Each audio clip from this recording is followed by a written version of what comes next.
Lakshmi Nivasa one of the top TRP rating ಇರುವಂತಹ ಧಾರಾವಾಹಿ. ಈ ಒಂದು ಧಾರಾವಾಹಿಯಿಂದ ಒಬ್ರು ಅದ್ಭುತವಾದಂತಹ ಕಲಾವಿದರು ಹೊರ ಬಂದಿದ್ದಾರೆ, ಧಾರಾವಾಹಿನ ಬಿಟ್ಟಿದ್ದಾರೆ. ಅಸಲಿಗೆ ಕಾರಣ ಏನು, ಯಾರು ಬಿಟ್ಟಿದ್ದು, ಕಂಪ್ಲೀಟ್ ಡೀಟೇಲ್ಸ್ ನ ವಿಡಿಯೋದಲ್ಲಿ ನೋಡೋಣ. ಸೊ ಎಲ್ರಿಗೂ ಕೂಡ ಗೊತ್ತಿರುತ್ತೆ, ಈಗ ಸದ್ಯಕ್ಕೆ ಜಾನ್ವಿ ಒಬ್ರು ಮನೆಗೆ ಹೋಗ್ತಾಳೆ ಆಸರೆಯನ್ನ ಪಡೆದುಕೊಳ್ಳೋಕೆ.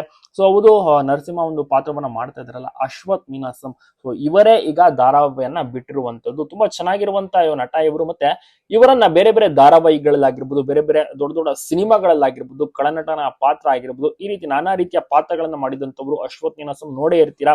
ಜೊತೆಗೆ ಗೀತಾ ಧಾರಾವಾಹಿ ಬರ್ತಾ ಇತ್ತಲ್ಲ, ಅದರಲ್ಲೂ ಕೂಡ ಅಷ್ಟೇ ಭವ್ಯ ಅವರ ಒಂದು ತಂದೆಯ ಪಾತ್ರವನ್ನು ಸಹ ಮಾಡ್ತಾ ಇದ್ರು. ಸೊ ಈ ರೀತಿ ಸಾಕಷ್ಟು ಧಾರಾವಾಹಿಗಳ ಎಕ್ಸ್ಪೀರಿಯನ್ಸ್ ಇವ್ರಿಗೆ ಇದೆ, ದೊಡ್ಡ ನಟ, ಸೀನಿಯರ್ ಆಕ್ಟರ್ ಅಂತಾನೆ ಹೇಳ್ಬೋದು. ಬಟ್ ಇವರು ಕೆಲವೊಂದಿಷ್ಟು ಭಿನ್ನಾಭಿಪ್ರಾಯಗಳಿಂದ ಲಕ್ಷ್ಮೀ ನಿವಾಸ ಧಾರಾವಾಹಿಯನ್ನ ಬಿಟ್ಟಿದ್ದಾರೆ, ಹೊರ ಬಂದಿದ್ದಾರೆ. ನರಸಿಂಹ ಒಂದು ಪಾತ್ರವನ್ನ ಮಾಡ್ತಾ ಇರ್ತಾರೆ. ಅಂದ್ರೆ ಆಸರೆಯನ್ನ ಕೊಡುವಂತದ್ದು ಇವರ ಮನೆಯಲ್ಲಿ, ಅಂದ್ರೆ ವಿಶ್ವ ಅವರ ತಂದೆಯ ಪಾತ್ರವನ್ನ ಮಾಡ್ತಾ ಇದ್ರು.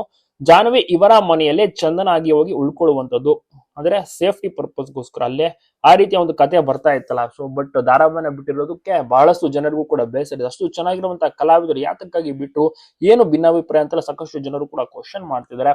ಅವರ ಒಂದು ವೈಯಕ್ತಿಕ ವಿಚಾರಗಳು ಎಲ್ಲವೂ ಕೂಡ. ಬಟ್ ಲಕ್ಷ್ಮೀ ನಿವಾಸ ಧಾರಾವಾಹಿ ಸಾಗುತ್ತಿದೆ, ಅದರಲ್ಲಿ ಇವರ ಒಂದು ಅಂದ್ರೆ ಇವರ ಪಾತ್ರ ಏನ್ ಮಾಡ್ತಾ ಇದ್ರು ಅದು ಅವರು ಹೊರ ಬಂದಿದ್ದಾರೆ. ಇವರ ಒಂದು ಪದಕ್ಕೆ ಬೇರೊಬ್ರು ಕೂಡ ಎಂಟ್ರಿ ಕೊಡಲಿದ್ದಾರೆ. ನೋಡ್ತಾ ಇದ್ದೀರಾ ನೀವು ಕೂಡ, ನಿಮ್ಗೂ ಕೂಡ ಇಷ್ಟ ಆಗ್ತಿದ್ಯಾ?